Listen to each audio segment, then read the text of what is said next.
Hello बच्चों, आपके अपने चैनल साइंस वाले गुरुजी में फिर से बहुत बहुत स्वागत है। तो बच्चों, आपको मैंने पहले ही बता दिया कि इस जो यूट्यूब चैनल है उस पर आपको 10th क्लास के साइंस के जितने भी क्लास नोट्स हैं वो फ्री में उपलब्ध हो जाएंगे और क्लास नोट्स का जो वीडियो है वो भी आपको उपलब्ध हो जाएगा। तो इस वीडियो को स्टार्टिंग करते हुए मैंने एक वीडियो अपलोड कर दिया फर्स्ट चैप्टर का और उससे आगे का अपना सेकंड वीडियो में पढ़ेंगे आज। जैसा कि अगर आपने पहला वीडियो नहीं देखा है तो आप पहले जो प्लेलिस्ट में जाकर पहला वीडियो देखिए, उसके बाद ये सेकंड वीडियो देखिए, क्योंकि जब तक आपका पहला जो बेस क्लियर नहीं होगा तो सेकंड वीडियो देखने से कोई फ़ायदा नहीं होगा। तो इसलिए आपको 10-12-15 मिनट का वीडियो होगा, वो फर्स्ट वीडियो प्लेलिस्ट में जाके देखिए, उसके बाद अपने यहाँ पे ये सेकंड वीडियो देख सकते हैं। तो जैसे अपने मैंने बता दिया है कि पहला चैप्टर है रासायनिक अभिक्रियाएँ एवं समीकरण। रासायनिक अभिक्रिया में समीकरण है। तो अपने जो फर्स्ट वीडियो डाल रखा है उसमें आपको ये भी बता देता हूँ कि क्या क्या अपने वहाँ पढ़ लिया। तो वहाँ ही अपने रासायनिक समीकरण क्या होती है ये चीज़ें क्लियर कर ली, अभिकारक क्या होता है, उत्पाद क्या होता है ये भी अच्छे से वहाँ पढ़ लिया, और समीकरण क्या होती है उसके बारे में पढ़ लिया, और संतुलित समीकरण उसके बारे में पढ़ लिया। यानी समीकरण दो प्रकार की थी, संतुलित और एक असंतुलित, जिसे कंकाली समीकरण कहते हैं। ये सब वहाँ वीडियो में अपने पढ़ चुके हैं। तभी तो कह रहा हूँ कि अगर आपने जो पहला वीडियो नहीं देखा है तो पहले आप फर्स्ट वीडियो देखिए, उसके बाद इस पर आइए। जैसे कि रासायनिक अभिक्रियाओं के प्रकार, उस वीडियो में अपने एक प्रकार भी पढ़ लिया है, यानी यहाँ तक ऊपर का आपने उस वीडियो के अंदर पढ़ लिया है। आज अपन पढ़ने वाले हैं वियोजन अभिक्रिया या अपघटन अभिक्रिया। तो अभी तक आपने फर्स्ट वीडियो नहीं देखा है तो पहले आप फर्स्ट वीडियो को देखिए, और वीडियो अगर अच्छा लग रहा है तो चैनल को सब्सक्राइब कर लीजिए, बेल आइकन को प्रेस कर लीजिए, हाँ, और लाइक और शेयर भी कर देना, क्योंकि इस चैनल पर आपको पूरे पूरे जो चैप्टर होंगे 1 से लेकर 13 तक चैप्टर के पूरे पूरे वीडियो मिलेंगे। वीडियो के साथ में आपको पीडीएफ भी फ्री मिलेगी। पीडीएफ कहाँ मिलेगी उसका मैं लिंक टेलीग्राम जो डिस्क्रिप्शन है उसमें टेलीग्राम लिंक डाल दूंगा, वहाँ आप टेलीग्राम को ज्वाइन करके वीडियो देख सकते हो और पीडीएफ भी वहाँ से डाउनलोड कर सकते हो। आप चाहो तो पीडीएफ से नोट्स बना सकते हो, प्रिंट निकलवा सकते हो, वो आपकी जैसी इच्छा है वो देख लेना। तो आप जब अपने सेकंड वीडियो में पढ़ने वाले हैं वियोजन अभिक्रिया, यहाँ से का ऊपर का अपने फर्स्ट वीडियो में क्लियर कर चुके।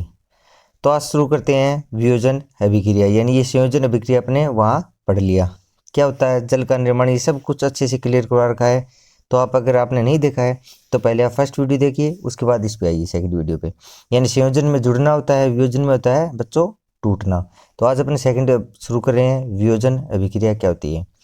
जैसे कि बच्चों वियोजन अभिक्रिया नाम से पता है, वियोजन का मतलब होता है बच्चों टूटना। वियोजन का मतलब टूटना, यानी वह अभिक्रिया जिसमें एकल अभिकारक यानी कोई एक अभिकारक है वो टूटकर दो या दो से अधिक उत्पाद में कन्वर्ट हो जाएगा, उसे क्या कहोगे आप, वियोजन अभिक्रिया। यानी वह रासायनिक अभिक्रिया जिसमें एकल अभिकारक बोलो या अभिकर्मक बोलो, एक ही बात है बच्चों, जिसमें एकल अभिकारक टूटकर दो या दो से अधिक उत्पाद बनाता है, उसे क्या कहोगे आप, वियोजन अभिक्रिया। जैसे उदाहरण के लिए दे रखे हैं, ये उदाहरण वेरी वेरी इंपॉर्टेंट है, डेफिनेशन और उदाहरण अच्छे से देख लेना बच्चों। जैसे एग्जाम्पल है कि फेरस सल्फेट का वियोजन, क्या है बच्चों, फेरस सल्फेट का वियोजन, यानी फेरस सल्फेट को क्या करना है, वियोजित तोड़ना है। जैसे ये फेरस सल्फेट होता है बच्चों, फेरस FeSO4 फेरस सल्फेट है, उसको अपन क्या कर रहे हैं, तोड़ रहे हैं। तो देखो ये इस साइड में मैंने बता दिया है फर्स्ट वीडियो में कि तीर के निशान के जो लेफ्ट हैंड साइड होता है वो अभिकारक होता है, तीर के निशान के राइट हैंड साइड में बच्चों उत्पाद होता है। तो इस अभिक्रिया में क्या होगा, अभिकारक होता है जो लेफ्ट हैंड साइड होता है वो टूटता है दो या दो से अधिक उत्पादों में। तो अपने पास क्या है, अभिकारक क्या है, फेरस सल्फेट FeSO4, इसको तोड़ना है, तोड़ेंगे तो क्या बनेगा, Fe2O3 प्लस में SO2 प्लस में SO3, यानी क्या हो जाएगा, इसका क्या हो जाएगा, वियोजन हो जाएगा। उसके बाद है बच्चों सेकंड एग्जाम्पल है कि कैल्शियम कार्बोनेट का वियोजन, कैल्शियम CaCO3। बच्चों क्या होता है इसका फॉर्मूला, कैल्शियम कार्बोनेट का याद रखना है CaCO3, और यही फॉर्मूला किसका होता है बच्चों, संगमरमर का होता है, चौक होता है, जो सबकी इनकी क्या होती है, कैल्शियम कैल्शियम कार्बोनेट ही होते हैं ये। इनका अपन तोड़ेंगे तो कैल्शियम कार्बोनेट को तोड़ रहे हैं तो क्या बनेगा, कैल्शियम ऑक्साइड और CO2 गैस रिलीज हो जाएगी। यानी एक क्या है, अभिकारक है, और दो या दो से अधिक क्या बन रहे हैं, उत्पाद। तो वही क्या होता है, वियोजन अभिक्रिया। जैसे इसका यहाँ पर सिंपल में एग्जांपल और भी देख सकते हो, जैसे कि सिल्वर ब्रोमाइड। क्या बच्चों, silver bromide AgBr। Silver bromide को क्या कर रहे हैं, किस में तोड़ रहे हैं, सिल्वर और ब्रोमाइड में, यानी ये इसका क्या हो रहा है, वियोजन। और एक इम्पोर्टेंट, बहुत सा इम्पोर्टेंट है, इसको नोट कर लेना, याद भी कर लेना कि सिल्वर ब्रोमाइड होता है, इसका उपयोग किस में होता है, श्याम श्वेत फोटोग्राफी में। यानी बच्चों जो ब्लैक एंड व्हाइट फोटोग्राफी होती है ना, उसमें किसका उपयोग होता है, सिल्वर ब्रोमाइड का। ठीक है, तो ये अपने पढ़ ली सेकंड इक्वेशन, यानी सेकंड समीकरण कौन सी थी, अभिक्रिया कौन सी थी, वियोजन अभिक्रिया। ये अपन पढ़ चुके। संयोजन अभिक्रिया ऊपर का पार्ट अपने फर्स्ट वीडियो में पढ़ लिया।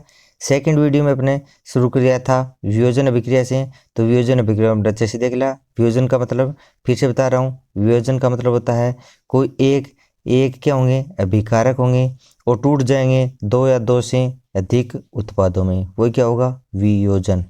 इसके एग्जाम्पल भी आपको ध्यान में रखने हैं। इसके बाद आते हैं बच्चों ऊष्मा क्षेपी अभिक्रिया। किसके बच्चों, ऊष्मा क्षेपी अभिक्रिया। बच्चों एक ऊष्मा क्षेपी होती है और एक होती है ऊष्मा शोषी। नाम से पता चल रहा है ऊष्मा क्षेपी और ऊष्मा शोषी। ऊष्मा क्षेपी का मतलब होता है वह रासायनिक अभिक्रिया जिसमें क्या होगी, ऊष्मा ऊर्जा के रूप में क्या होगी, मुक्त होगी। क्या होगी बच्चों, मुक्त होगी, वह होगी ऊष्मा क्षेपी। दूसरी होती है ऊष्मा शोषी। क्या बच्चों, ऊष्मा शोषी, यानी वह रासायनिक अभिक्रिया जिसको करवाने के लिए हमें ऊष्मा की क्या होगी, जरूरत पड़ेगी। तो यानी वह रासायनिक अभिक्रिया जिसको हम किसी ऊष्मा के द्वारा करवाते हैं वो क्या कहलाएगी, ऊष्मा शोषी अभिक्रिया कहलाएगी। तो पहले भी अपन ऊष्मा क्षेपी अभिक्रिया देख लेते हैं, उसके बाद अपन ऊष्मा शोषी भी देख लेंगे। तो ऊष्मा क्षेपी मैंने जैसे ही बता दिया कि क्या होगी, इसमें ऊष्मा की क्या हो जाएगी, मुक्त हो जाएगी। ठीक है, तो देखो वह अभिक्रिया जिसमें ऊष्मा ऊर्जा के रूप में उत्सर्जित होती है या मुक्त होती है उसे क्या कहोगे आप, ऊष्मा क्षेपी। यानी बच्चों इनकी एक तो है क्या है कि क्वेश्चन क्या से आएंगे कि इन जो अभिक्रिया हैं इनके डेफिनेशन पूछेंगे और एग्जाम्पल पूछेंगे। जैसे क्वेश्चन आ जाएगा कि ऊष्मा क्षेपी अभिक्रिया किसे कहते हैं, उदाहरण सहित समझाइए। तो आपको क्या लिखना है कि ऊष्मा क्षेपी पूछा है तो आप लिखोगे कि वह अभिक्रिया जिसमें ऊष्मा है वो ऊर्जा के रूप में उत्सर्जित हो रही है या मुक्त हो रही है, क्या कहलाएगा, ऊष्मा क्षेपी।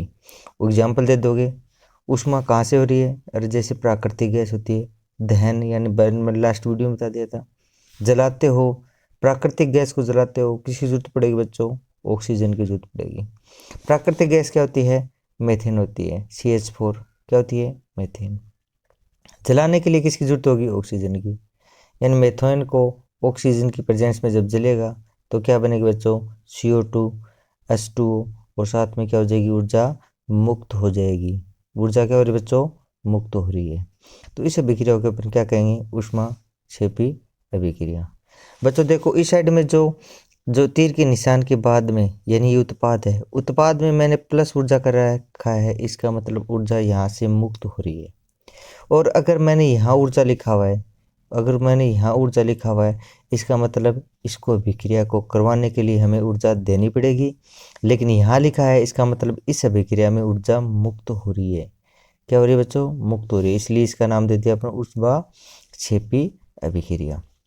आ गया और समझ में अच्छे से। सेकंड एग्जाम्पल देख लेते हैं। पहला बता दिया एग्जाम्पल, प्राकृतिक गैस का दहन।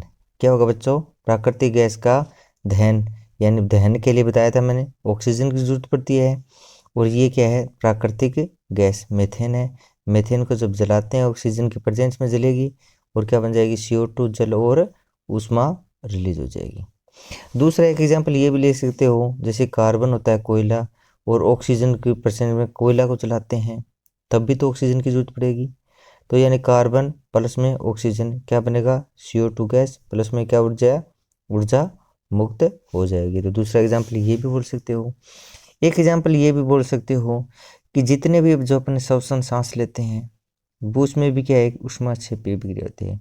यानी श्वसन क्या है, ऊष्मा क्षेपी अभिक्रिया है। क्वेश्चन आ जाएगा कि श्वसन एक ऊष्माक्षेपी अभिक्रिया है, समझाइए।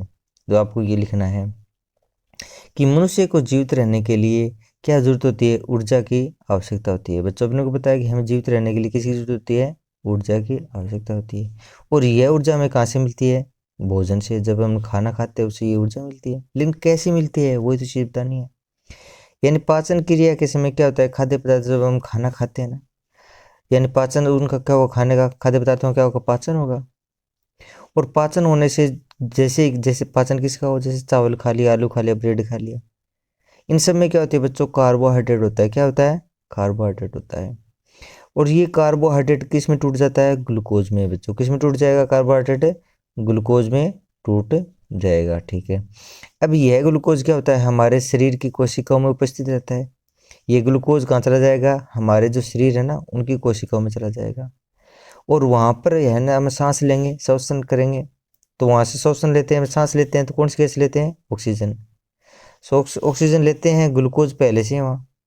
क्या है बच्चों? ग्लूकोज कोशिका में पहले से है। ग्लूकोज क्या है? कोशिका में पहले से है, और सांस के द्वारा अपना ऑक्सीजन ले लिया, और ये दोनों मिलकर क्या करेंगे? ऊर्जा उत्पन्न करेंगी। इस अभिक्रिया को क्या कहोगे आप? श्वसन कहोगे। जैसे एक समीकरण से समझ लीजिए। जैसे मैंने बता दिया कि कोशिका के अंदर क्या होता है बच्चों? ग्लूकोज है। क्या है? ग्लूकोज का फॉर्मूला क्या होता है? C6H12O6। याद कर लेना, ग्लूकोज का फॉर्मूला होता है C6H12O6। ये ग्लूकोज है। ये कहाँ से मिली बच्चों? जैसे हम खाना खाएंगे, खाने में ऊर्जा होती है, यानी खाने में क्या होता है? कार्बोहाइड्रेट होता है, यानी ग्लूकोज होता है खाने के अंदर। और ये ग्लूकोज कहाँ चली जाती है? पूरे शरीर में चली जाती है, प्रत्येक कोशिका के पास। यानी ग्लूकोज क्या होगी? प्रत्येक कोशिका में है। और जैसे हम सांस लेंगे तो सांस लेते हैं बच्चों, कौन सी गैस लेते हैं? अंदर जाती है ऑक्सीजन। और ये ऑक्सीजन भी क्या होगी? प्रत्येक कोशिका के पास चली जाएगी। कौन लेके जाएगा? रुधिर लेके जाएगा। अपना ब्लड है वो क्या होगी? पूरी पूरी कोशिका यानी पूरे शरीर के अंदर अपना रुधिर है वो ऑक्सीजन को सप्लाई कर देगा। और ये क्या हो गया? रुधिर ही किसको कर रहा है? ग्लूकोज को भेज रहा है। यानी पूरे अपने बॉडी के अंदर क्या है? ग्लूकोज फैल गई, ऑक्सीजन फैल गई। अब ये दोनों मिलेगी और मिलकर आपस में अभिक्रिया करेगी, जुड़ जाएगी, और क्या बना लेगी? CO2 H2O और ऊर्जा। और इस ऊर्जा को अपना शरीर क्या कर लेगा? काम में ले लेगा। यानी हमें जो ऊर्जा होती है, खाना भूख लगती है, काम में आता है, अपने काम करना पड़ता है, ऊर्जा की जरूरत होती है ना, वो ऊर्जा यहीं से इसी ग्लूकोज से मिल रही है। साथ में क्या हो गया बच्चों? CO2 और H2O। ये जल भी अपने शरीर में आ गया काम। और ये जो CO2 है बच्चों, वो क्या होगा? अपना सांस छोड़ेंगे ना, उसके द्वारा क्या होगा? CO2 को शरीर से बाहर चले जाएंगे। यानी ऑक्सीजन अंदर जा रही है और CO2 बाहर जाती है। तो वही तो थे बच्चों, जैसे हम श्वसन करते हैं, सांस लेते हैं, तो क्या होता है? ऑक्सीजन तो ग्रहण करते हैं और CO2 त्यागते हैं। तो वही है, ये ऑक्सीजन अपने ग्रहण कर ली और CO2 को त्याग दिया। यानी ऑक्सीजन ग्रहण कर ली, उसने क्या हुआ? ग्लूकोज के साथ मिलकर क्या बना लिया? क्या बना लिया था? CO2, जल और ऊर्जा। ये ऊर्जा काम आ जाएगी शरीर में, जल भी काम आ जाएगा, और CO2 है ये क्या हो जाएगा? सांस के द्वारा बाहर चला जाएगा।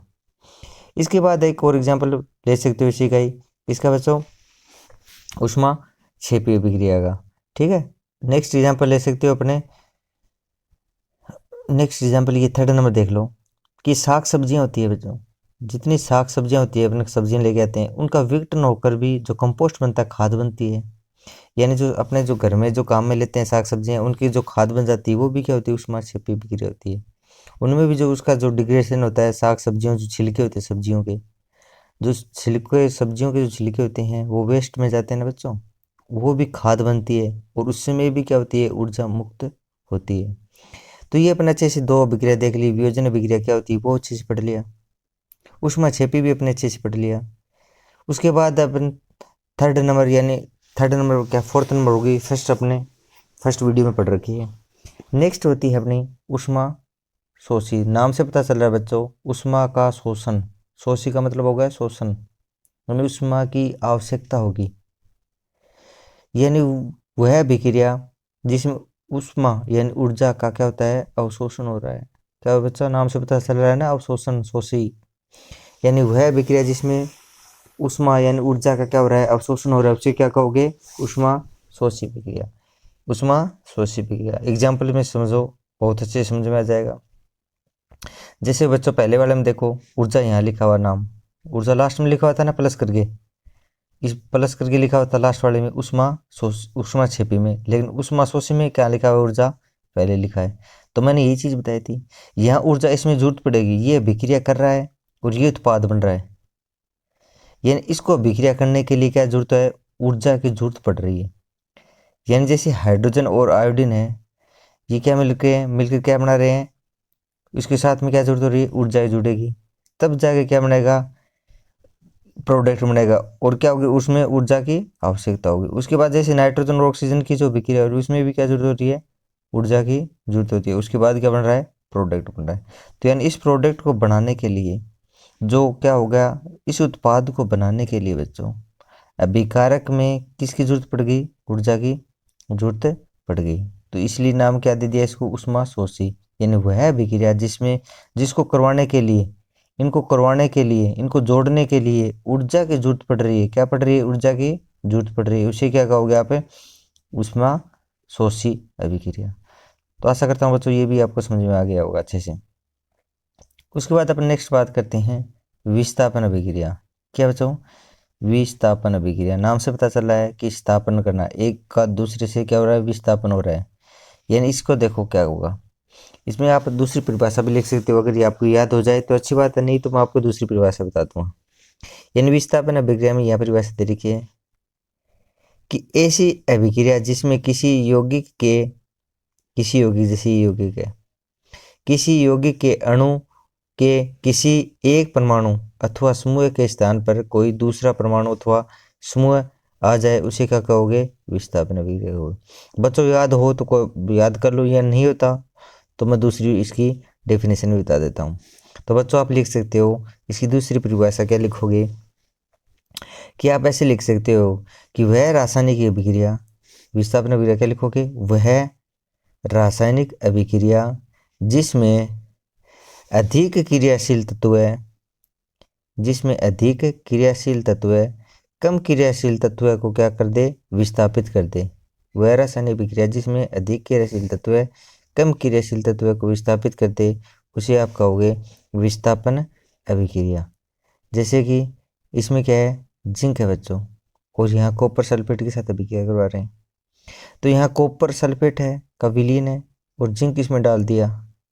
तो बच्चों देखो कि कॉपर जो है ना, उससे क्या है, कॉपर सल्फेट है ना, उसमें जिंक है, वो क्या है, अधिक क्रियाशील है, किसके बजाय, कॉपर के बजाय। तो ये कॉपर को यहाँ से क्या कर देगा, विस्थापित कर देगा और खुद जुड़ जाएगा। समझ रहे हो बात, यानी क्या है, देखो इसके समझो, यहाँ क्या बन गया, जिंक सल्फेट और कॉपर अलग हो गया, यानी सी अलग हो गया ना, कॉपर, सी को क्या बोलते हैं बच्चों, कॉपर, Zn को जिंक। यानी यहाँ क्या हो गया, देखो विस्थापन हुआ है। अब देखो इसी चीज से समझो, यहाँ क्या था, जिंक अलग था, कॉपर सल्फेट अलग था, ये दोनों मिले हुए थे, लेकिन जैसे जिंक आया इसके अंदर तो इनको अलग अलग कर दिया। क्या कर दिया, अलग अलग कर दिया। क्यों कर दिया, क्योंकि ये अधिक क्रियाशील है। जिंक क्या होता है, अधिक क्रियाशील होता है, किससे, कॉपर से। तो जैसे कॉपर सल्फेट को जिंक डाल दिया, तो जिंक ने कॉपर और सल्फेट को क्या कर दिया, अलग अलग कर दिया, और अलग अलग करने के बाद में सल्फेट के साथ जिंक जुड़ गया।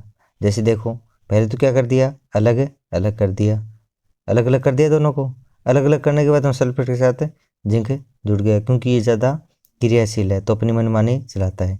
तो आगे होगी समझ में, यानी वह रासायनिक अभिक्रिया जिसमें अधिक क्रियाशील तत्व है कम क्रियाशील तत्व को क्या कर देता है, विस्थापित कर देता है, यानी अब स्थान से हटा देता है। इसको हटा दिया और खुद लग गया, तो ये अलग हो गया और ये जिंक जुड़ गया। इसी प्रकार सेकंड एग्जांपल देखो, जैसे फिर से लोहा, अगर लोहे को किस में डाल रहे अपन, कॉपर सल्फेट में, क्या डाल रहे हैं, कॉपर सल्फेट का विलीन है और उसमें डाल रहे हैं अपन लोहा, Fe। तो बच्चों वैसे ही क्या होगा, लोहा भी क्या होता है, ज़्यादा क्रियाशील होता है, किससे, इस कॉपर से। तो ये क्या करेगा, इस कॉपर को यहाँ से हटाएगा और खुद जुड़ जाएगा। तो क्या बन गया, FeSO4, कॉपर को अलग कर दिया। तो परिभाषा क्या होगी, कि वह रासायनिक अभिक्रिया जिसमें अधिक क्रियाशील तत्व है कम क्रियाशील तत्व को विस्थापित कर देता है, विस्थापन अभिक्रिया कहलाती है। तो बच्चों आशा करता हूँ ये भी समझ में आ गया होगा। नेक्स्ट है अपने बच्चों द्विविस्थापन अभिक्रिया। द्विविस्थापन यानी दो बार क्या हो रहा है, विस्थापन हो रहा है। नाम से पता चल रहा है बच्चों, द्विविस्थापन अभिक्रिया यानी उसका दो बार विस्थापन हो रहा है। तो इसकी परिभाषा क्या होगी बच्चों, देखो कि वे अभिक्रिया यानी वे रासायनिक अभिक्रिया जिसमें अभिकारकों के बीच में आयनों का आदान प्रदान होता है उसे क्या कहोगे आप? द्विविस्थापन अभिक्रिया। या आप ऐसे भी लिख सकते हो बच्चों कि वह रासायनिक अभिक्रिया जिसमें अभिकारकों के मध्य आयनों का आदान प्रदान होता है। बच्चों आपको बता दिया तीर के निशान से पहले लेफ्ट हैंड साइड क्या होते हैं? अभिकारक होते हैं। क्या होते हैं बच्चों? अभिकारक होते हैं। तो द्विविस्थापन है। क्या बच्चों? द्विविस्थापन है। तो यहाँ क्या दे रखा है? सोडियम सल्फेट है और यहाँ पे बेरियम क्लोराइड है। तो द्विविस्थापन में क्या होगा? ये सब के सब क्या हो जाएंगे? अलग अलग हो जाएंगे। यानी क्या हो जाएंगे?